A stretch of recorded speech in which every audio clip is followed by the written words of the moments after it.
Bonjour Dorib. Bonjour. C'est toujours un grand bonheur de te rencontrer. T'es gentil. C'est vrai que ça fait tellement d'années que je te Oui. suis. Et là, dans le dernier Yakari, sur le jour du silence, Yakari, d'un coup, perd son pouvoir magique en tombant de cheval. Oui. Et il n'arrive plus à parler aux animaux. Comment ça s'est passé en fait? Ben en fait, avec Joris, parce qu'il faut une petite explication, Oui, c'est c'est que André, étant un peu fatigué, a renoncé à faire le scénario de Yakari pour le moment. Et donc, Joris Chamblin, qui fait les carnets de cerises, a rencontré André et André lui a remis entre les mains le destin du scénario d'Yakari. Et moi, j'avais envie de faire une histoire qui soit très dynamique, où il se passe beaucoup de choses. Et donc, Joris est venu à la maison, on a discuté et on avait la même idée, faire que Yakari perde son don. C'est amusant parce qu'on avait en même temps la même idée, donc on était très heureux de voir qu'on allait dans la même direction. Et je trouvais que c'était intéressant vis-à-vis du public de faire que Yakari n'est pas toujours aussi performant qu'il pourrait l'être avec son don et qu'il se rende compte qu'il doit résoudre des problèmes sans son don et être quand même au service des animaux et de la nature. Et puis là-dedans, il y a aussi Arc-en-Ciel et bien sûr Petit Tonnerre qui joue un rôle essentiel, surtout Petit Tonnerre. Voilà. Parce que Petit Tonnerre, ce que je voulais montrer, c'est qu'indépendamment du don de parler aux animaux, avec Petit Tonnerre, il y a une telle amitié que même s'ils ne se parlaient plus, ils restaient totalement fusionnels. Oui. Et c'est ça qu'on a fait passer aussi dans cet album. Et puis montrer que rien n'est jamais acquis et qu'il faut être à la hauteur de ce qu'on reçoit dans la vie et l'utiliser à bon escient, si j'ose dire. Et ce qui est impressionnant dans Yakari, c'est qu'il y a une très belle philosophie et en même temps, il y a toujours le côté spirituel en fait des Yakari et des animaux. Oui, écoute, je pense que l'animal, en tout cas dans mon cas, joue un rôle prépondérant dans ma vie. Moi, on a des chats à la maison et j'ai un petit chat qui passe une quinzaine d'heures sur ma planche, quoi, dans un petit coussin à côté de moi.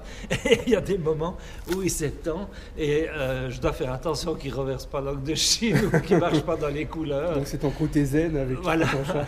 Et donc, j'aurais jamais accepté ça de mes enfants, mais avec le chat, il n'y a pas de problème. Et donc, il y a un contact. J'ai eu des chevaux pendant 30 ans. C'est une nécessité pour moi, ce contact avec les animaux. Quand j'étais tout petit, mes parents m'avaient monté à la Forclaz sur les Odères et j'ai connu les mulets, j'ai connu les vaches d'airain, les marmottes, etc. Et pendant les 5 premières années de ma vie, j'étais dans ce milieu-là, ce qui explique pourquoi je suis terriblement attaché à la nature et aux animaux. Et dessiner des animaux, moi je suis presque plus un dessinateur animalier que le reste. Il n'y a aucun album où il n'y a pas une histoire avec un animal.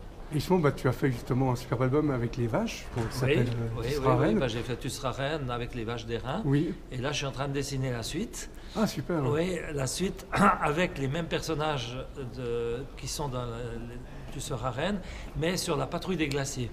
Oui, alors justement, j'ai vu que tu travaillais sur la patrouille des glaciers. Voilà. En fait, on réclamait une suite à Tu seras reine et je ne savais pas très bien quoi faire parce que j'avais presque tout dit sur les vaches et je me disais on ne peut pas refaire plusieurs combats de reines, etc.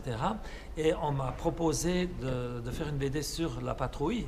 Et comme ça se passe dans le Val d'Airain et qu'il y a souvent des jeunes de la vallée qui font la patrouille, j'ai demandé à mes héroïnes si elles étaient d'accord s'engager dans ce rôle-là. Elles ont été d'accord. Et avec 2 autres copines, on a créé une patrouille qui va d'ailleurs faire la vraie patrouille. Ah, super. Donc à la sortie de l'album, si tout va bien, et qu'elles arriveraient à Verbier à la sortie du bouquin, et elles pourraient même dédicacer avec moi le bouquin.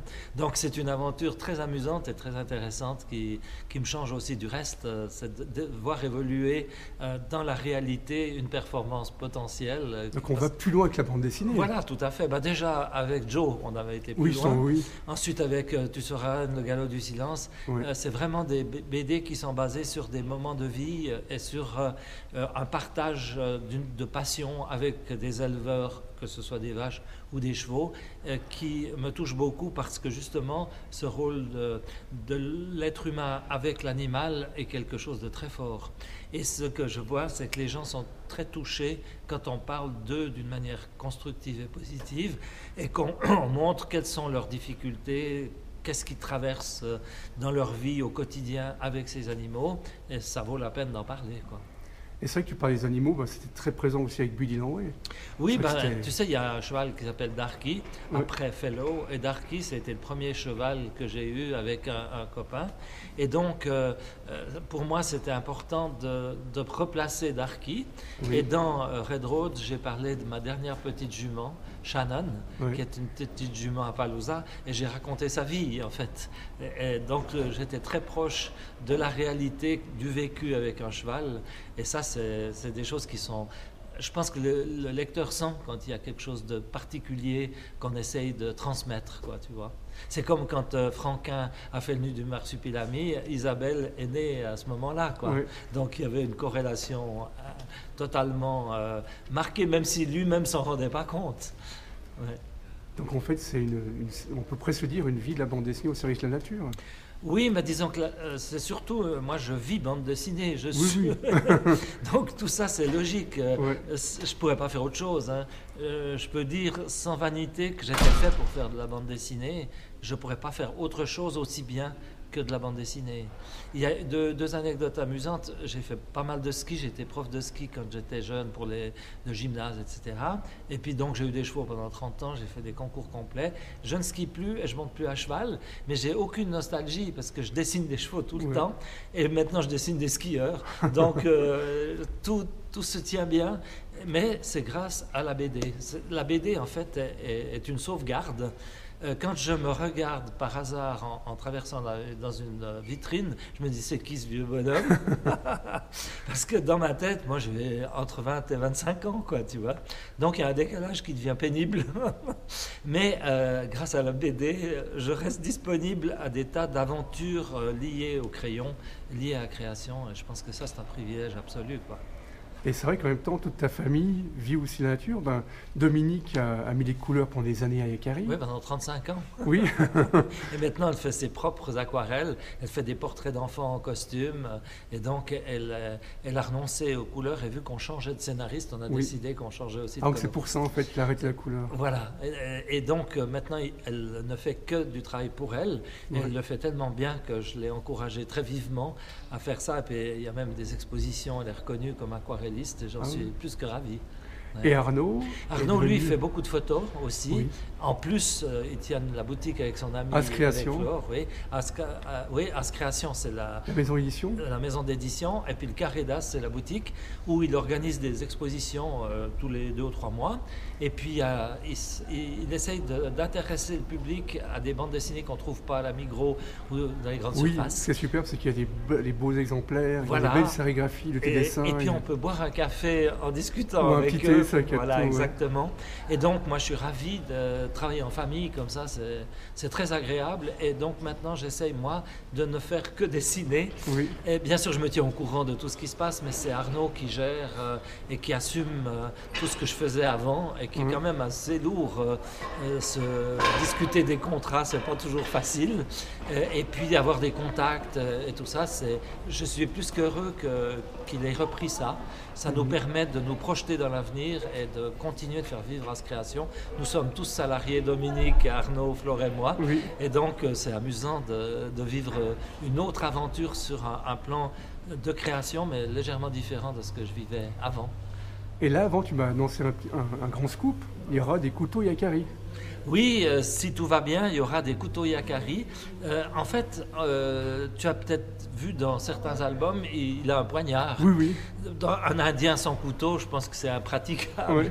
Et donc le couteau en Suisse aussi, on a tous un couteau suisse sur nous. Et on va peut-être, j'espère, avoir un couteau pour enfants, un couteau suisse pour enfants avec Yakari. Et surtout, ce qu'il y aura d'intéressant, c'est qu'on peut donner rendez-vous à Noël à Montreux. Ah, super. Oui, parce qu'on aura un stand Yakari. Et il y aura des décorations florales sur Yakari et il y aura un stand BD avec tous les albums de Yakari et un autre stand avec les produits dérivés. Donc voilà, ça fait pas mal de choses. Pour tous les chanceux, en fait, ils auront l'exclusivité pour Noël. Oui, justement, on essaye d'avoir en tout cas 1 ou 2, voire plus de produits dérivés qui sont inédits en Suisse et qui seront disponibles pour Noël. Donc ce sera pas mal. Et puis si tu permets, je veux juste parler d'un autre projet pour 2018. Je travaille sur une mini-biographie de Ferdinand Hodler. Ah, super. Parce que l'année prochaine, on va fêter les 100 ans de sa mort. Oui. Et on m'a approché en me demandant si ça m'intéressait de faire une biographie en bande dessinée. Parce que ceux qui sont en charge de son patrimoine, parce qu'il est dans le domaine public maintenant, mais ceux qui sont en charge de son patrimoine aimeraient relancer l'intérêt de son travail parce que les nouvelles générations ne sont pas forcément au courant de Ferdinand Hodler. C'est comme un géant aussi. Hein. Pardon ? C'était un géant. Oui, c'était un géant, absolument. Ah, oui. Et ce qui m'a amusé, c'est que j'ai travaillé comme pour une autre bande dessinée. J'ai fait une recherche du personnage et il pourrait très bien être le héros d'une vraie bande dessinée. Et donc, c'est lui qui raconte sa vie. Et je fais ça dans une technique totalement différente, format à l'italienne. Et ça me passionne aussi. Et donc, il y aura encore un album. Et puis, si tout va bien, on abordera le 40e Yakari pour l'année prochaine aussi. Et une question par rapport à Hodler, ton papa qui était un grand peintre, qui a suivi la génération d'Hodler. Est-ce que lui, il l'a eu rencontré ? Je pense qu'il l'a rencontré et je pense qu'il a, entre guillemets, subi l'influence d'Hodler et de Bieler. Il a beaucoup rencontré Bieler, surtout. Mais Hodler faisait partie de son univers, bien évidemment. Donc tout ça, ça m'a intéressé. Et surtout, ce qui m'a passionné, c'est que j'ai lu des textes que mon père écrivait sur l'art en général. Et Ferdinand Hodler a fait la même chose. Et j'aurais pu prendre les phrases qu'il donne sur le dessin. Franquin disait la même chose, J.G. aussi. Et moi, je pense la même chose. C'est-à-dire que pour être un bon dessinateur de BD, il faut savoir dessiner. Et que le dessin est la structure de base. Et pour eux, pour ces peintres-là, le dessin était vraiment la structure de base. Donc je me sens dans une parenté liée à une expérience de vie et des résultats qui sont passionnants. Hodler, c'est quand même pas n'importe quoi. Ah ben non. Et j'ai disons l'ambition un peu démesurée. Je redessine moi-même à l'aquarelle certains tableaux où on le voit en train de les dessiner. Et donc je trouve que c'est amusant comme challenge de se confronter à un peintre comme ça, alors que moi je suis simplement un dessinateur de BD, quoi. Oui, mais en même temps tu fais des belles aquarelles. Je pense que l'influence de mon père, qui, quand j'ai dit que je voulais faire de la BD, était un peu déçu. Il aurait préféré que je sois peintre. Et je pense que depuis maintenant une quinzaine d'années, je fais beaucoup d'aquarelles. Et j'en fais même de plus en plus. Et donc, je rejoins un peu le côté de la peinture avec ça. Ce qui fait que je ne me sens pas dépassé quand je fais ces aquarelles d'après Hodler, parce que c'est une espèce de challenge d'arriver avec mes moyens à moi, de montrer ce que Hodler faisait. Et après, à la fin, on aura des photos des tableaux avec un texte sérieux qui crédibilisera ce que j'ai exprimé. Donc, lui explique quels sont les tableaux qui l'ont marqué, dans quelles circonstances il les a faites. Et ça, c'est sous forme de BD et d'illustration. Je me réjouis de découvrir ça. Moi aussi. Et ça sera chez ce sera As Création, vraisemblablement. En tout cas, la patrouille, c'est As Création, bien évidemment. C'est gentil. Merci beaucoup. Mais merci à toi, c'est toujours un grand plaisir. Merci. Ton sourire nous accompagne. Mais ton sourire aussi. Merci.